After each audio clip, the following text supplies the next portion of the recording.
High pickup bike নিয়ে দৌড়াত্ম, কল্যাণী এক্সপ্রেসওয়েতে উঠে bike racing ও stunt, যার জেরে দুর্ঘটনা লেগেই রয়েছে। এ নিয়ে নড়েচড়ে বসল পুলিশ। সচেতনতা বাড়াতে উদ্যোগ। দীর্ঘদিন ধরে ঘোলা কল্যাণী এক্সপ্রেসওয়েতে বাইক নিয়ে স্টান্টের ভিডিও সোশ্যাল মিডিয়ায় পোস্ট করছিল বেশ কিছু যুবক।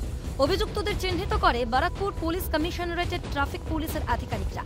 আটক করে শাস্তি স্বরূপ সচেতনতা লিফলেট মানুষের মধ্যে বিলি করালো ট্রাফিক আধিকারিকরা।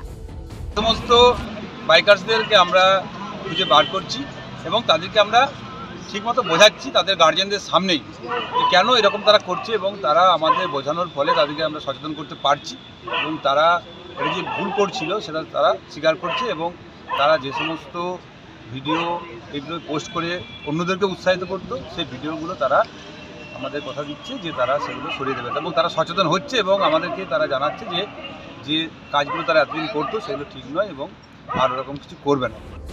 পুলিশের এই উদ্যোগে উচিত শিক্ষা পেয়েছে অভিযুক্ত বাইক চালকরা। কোনোদিন এই ধরনের ঘটনা ঘটাবেন না, এমনটাই পুলিশ আধিকারিকের কাছে প্রতিজ্ঞা করল যুবকরা।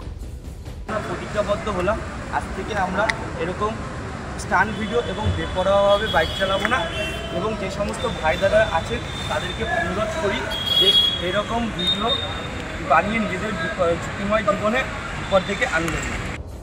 সব মিলিয়ে মোটর বাইকের দৌরাত্ম্য ঠেকাতে নরমে গরমে বোঝালো পুলিশ। পরিবর্তনের জন্য রীতিমতো করানো হলো কাউন্সেলিং।